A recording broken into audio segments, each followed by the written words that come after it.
Assalamualaikum warahmatullahi wabarakatuh. Perkenalkan, nama saya Selvi Leningsih, Tambuk S1 B1 18011. Saya di sini akan menjelaskan materi tentang manajemen operasional, yaitu tentang ruang lingkup manajemen operasional serta perencanaan dan pengembangan produk. Yang pertama, saya akan menjelaskan tentang ruang lingkup manajemen operasional. Apa itu manajemen operasional? Definisi manajemen operasional atau MOP. Manajemen adalah ilmu tentang bagaimana kita mencapai tujuan melalui penerapan fungsi-fungsi manajemen. Apa sih itu fungsi-fungsi manajemen? Fungsi-fungsi manajemen itu terdiri dari 4.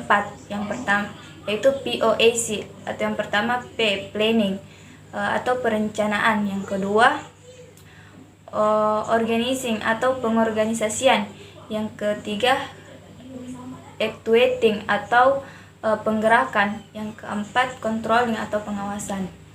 Sedangkan operasional adalah segala aktivitas yang berkaitan dengan penciptaan barang dan jasa. Jadi dari kedua definisi di atas dapat kita simpulkan bahwa manajemen operasional adalah bagaimana kita mencapai tujuan penciptakan barang dan jasa melalui fungsi-fungsi manajemen, atau bisa dibilang menciptakan barang yang baik dengan cara yang baik. Selanjutnya, tugas manajemen operasional. Apa saja sih tugas manajemen operasional? Yang pertama, perencanaan. Yang kedua, konsep. Yang ketiga, realisasi. Perencanaan yaitu merencanakan apa yang ingin dibuat. Yang kedua, konsep, membuat konsep dalam bentuk teks atau gambar. Yang ketiga, realisasi, direalisasikan dalam bentuk produk atau barang. Tetapi tugas manajemen operasional ini harus berkaitan dengan divisi perusahaan. Apa saja sih divisi perusahaan? Ada 4 divisi perusahaan. Yang pertama, divisi keuangan. Yang kedua, divisi MSDM. Yang ketiga, divisi marketing. Yang keempat, divisi operasional. Mengapa penting mempelajari MOP atau manajemen operasional? Karena yang pertama, salah satu dari 4 divisi bisnis yang ada dalam perusahaan. Yang kedua, untuk mengetahui cara memproduksi suatu barang atau jasa, input, proses, output. Yang ketiga, untuk mengetahui tugas manajemen operasional. Yang keempat, sebagai alat kompetitif. Materi selanjutnya yaitu perancangan dan pengembangan produk. Apa sih itu perancangan produk? Perancangan produk adalah suatu proses di mana divisi operasional suatu perusahaan membuat rancangan untuk membuat suatu produk. Rancangan produk tersebut tidak hanya berlaku untuk produk yang lama, produk baru, tetapi juga untuk produk yang lama. Pentingkah perancangan dan pengembangan produk? Ya, penting. Mengapa? Karena perancangan dan pengembangan produk akan membawa kita pada keunggulan yang kompetitif. Agar hal tersebut berhasil, maka pada prosesnya divisi operasional harus bekerja sama dengan divisi lain dalam perusahaan, terutama divisi perusahaan. Seperti kita ketahui, divisi perusahaan itu ada 4. Divisi keuangan, divisi MSDM, marketing, serta operasional. Apa sih kerjasama antara divisi operasional dengan divisi keuangan dalam perancangan dan pengembangan produk?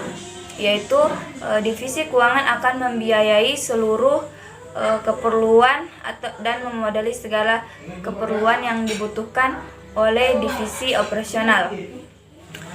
Yang kedua, kerjasama antara divisi operasional dan divisi MSDM untuk melakukan perancangan dan pengembangan produk, yaitu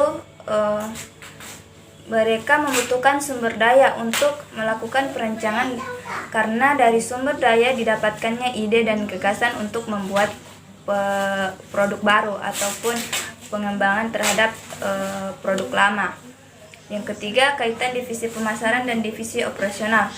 Pengembangan dan perancangan produk harus disukai oleh konsumen, dengan menanyakannya kepada divisi pemasaran, karena divisi pemasaran yang mengetahui apa yang diperlukan oleh masyarakat dan apa yang diinginkan oleh masyarakat. Terus sumber perancangan dan pengembangan produk. Sumber perancangan dan pengembangan produk bisa berasal dari para ahli di bidangnya. Terus design by imitation atau mencontek ide orang lain, dan yang terakhir bisa dari pelanggan. Selanjutnya hubungan PLC dengan rancangan produk. Perancangan produk, apa sih itu PLC? PLC adalah product life cycle, artinya setiap produk memiliki siklus kehidupannya masing-masing. Siklus hidup PLC terdiri dari 4. Yang pertama perkenalan, yang kedua pertumbuhan, yang ketiga kedewasaan, yang keempat decline atau kematian. Perkenalan, ciri-cirinya yaitu penjualan yang masih sedikit, promosi yang sangat gencar. Yang kedua pertumbuhan, penjualan itu semakin meningkat. Yang ketiga kedewasaan, penjualan kita mencapai titik tertinggi dan pada tingkat berikutnya akan mengalami penurunan. Yang keempat decline atau kematian, penjualan menurun dan tidak ada lagi yang mau membeli produk kita. Terus apa kaitannya PLC dengan perancangan produk? Yaitu PLC akan memberitahukan informasi kepada kita kapan harusnya kita melakukan rancangan pengembangan produk. Bisa pada tahap 1 perkenalan dan pada tahap kedewasaan, maka harus melakukan perancangan baru agar penjualan kita tidak menurun dan tidak mengalami decline atau kematian. Selanjutnya faktor yang mengharuskan perancangan dan pengembangan produk. Yang pertama itu selera. Selera konsumen itu berubah-ubah. Yang kedua demografi, melakukan perancangan sesuai umur, usia, dan jenis kelamin. Yang ketiga sosial budaya, harus ketika kita membuat produk kita harus menyesuaikan dengan budaya sosial setempat. Yang keempat hukum, harus mematuhi peraturan pemerintah, harus menyesuaikan diri dengan perubahan. Terus proses perancangan dan pengembangan produk.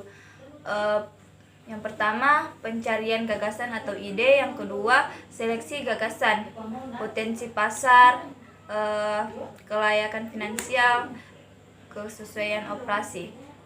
Yang ketiga pembuatan prototipe atau barang pencontohan. Yang keempat pengujian di masyarakat. Yang kelima, yang terakhir desain akhir.